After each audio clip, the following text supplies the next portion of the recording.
Welcome back to the discussion, Zero Trust, Securing the New Perimeter, sponsored by Akamai Technologies on Federal News Radio 1500 AM and federalnewsradio.com. My next guest is Rob SanMartin, Sales Director, Akamai Technologies. I'm your moderator, John Gilroy, from the Akamai Government Forum in Washington, D.C. Rob, how are you today? I'm well, John. Thanks for having me.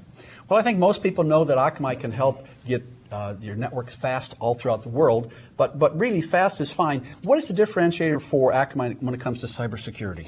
So on the cybersecurity front, the way Akamai approaches the marketplace with the distribution of our infrastructure worldwide, our customers receive the benefit of being able to take advantage of instances from cyber attacks and recognition that we're seeing around the world that likely has not come to their doorstep yet. So there's that advantage there that albeit burglaries are happening all over the world, we're going to be able to prevent it typically in country, not when it actually comes to your doorstep, which is a key differentiator for the product set. We're not defending an attack once it's hit your infrastructure. We're defending it out on our infrastructure at the perimeter so that it doesn't actually come inside and infiltrate your infrastructure. And this is not just one or two attacks a day. This is thousands and thousands of attacks, isn't it? It is.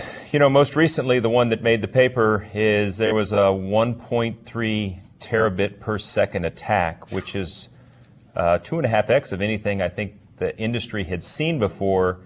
The interesting point in that is we almost always see attacks build kind of like a wave or a hurricane, right? You see it build and you see kind of the direction it's going and where it's going.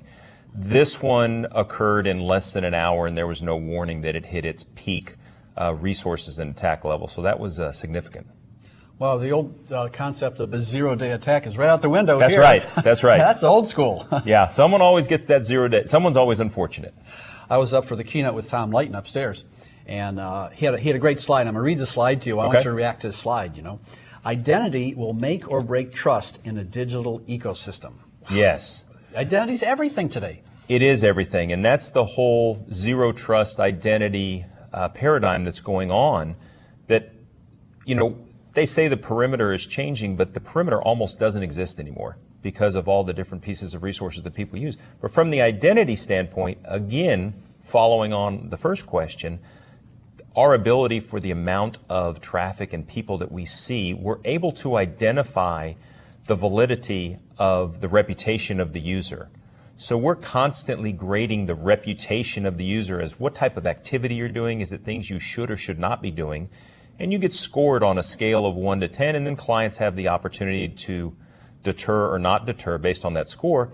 And those scores change over time, right? You might not be a bad student all the time. You might get better in another year, and so your reputation can get better.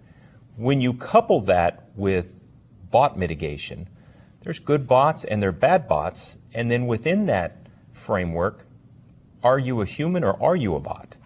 Because a lot of them look the same. So it's that differentiation when you start to put all those pieces together, what we've seen around the world, the reputation that you have, are you human or are you a machine, we start to have a more effective ability to determine what is the reputation of the person that you are allowing to get access to your products. Let's go back to World War II.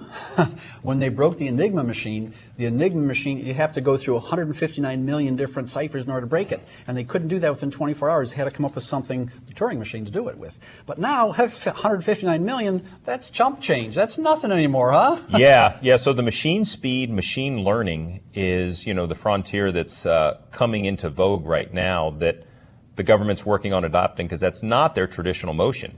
But that is what's occurring because the instances are occurring so fast that by the time you find it, you look at it, and you deter it, they've already morphed and they've come up again because they've figured out you're onto them, and they're back at it again, and you go. So the machine is really important. That's a great analogy. In my world of software development, they talk about agile software development. They want to be fast, flexible, innovative. Well, that's your world, isn't it? Yes. I mean, what Akamai allows you to be is it allows you to be fast. And you can't wait for a zero-day attack. Maybe in the next 10 seconds. So fast, flexible, innovative. It is. And we're seeing scope and scale come into the equation pretty often.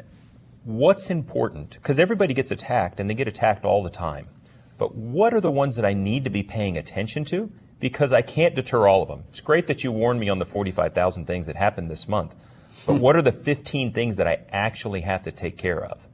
And again, from our presence around the world, we believe we have a unique ability there that we can help bring what things are important you need to take care of. I was speaking with Tom Ruff a few weeks ago, and we talked about, he mentioned SQL injection. I said, oh, that's like in a history book. He said, oh, no, that's today as well. It is. So the old threats are still there as well as the new threats. They are. They're not they're smarter in that the low and slow SQL injections are the ones that are awful. And those are, like what you hear when Target had an issue. That was a low and slow SQL injection where they're grabbing information and they keep doing it at a slow, steady pace until they start to get discovered. Then they put their foot on the gas, they take everything they can, and then they move on and do something else. Those are the hardest ones out there. So when I think of older attacks, I think of SQL injections and denial of service attacks. Today, there are denial of service attacks that are much more vicious and more aggressive than ever even conceived of in the past, aren't they? Agreed. Yes, they really are. And the ability for people to create a denial of service attack is no more than a couple clicks on the web away. And then just their ability to recruit unknowing participants that can participate in that denial of service attack as their machines get infiltrated. It's a problem. We have several. It's the time of season that just passed. We deal with lots of situations where counties are calling us because they're under a denial of service attack, and we find out that often lots of them are kids in the classroom with their phones that don't want to take the tests. Isn't that something? It's very interesting. Very interesting. From an architectural perspective, it's very difficult to defend against a denial of service attack if you're relying on on-premises equipment, aren't you? It is. It is. It's very difficult because that gateway coming into that equipment, it's going to get clogged up. Millions and millions of times before you even know what happened. Correct. Great. We're going to pause here for a short break.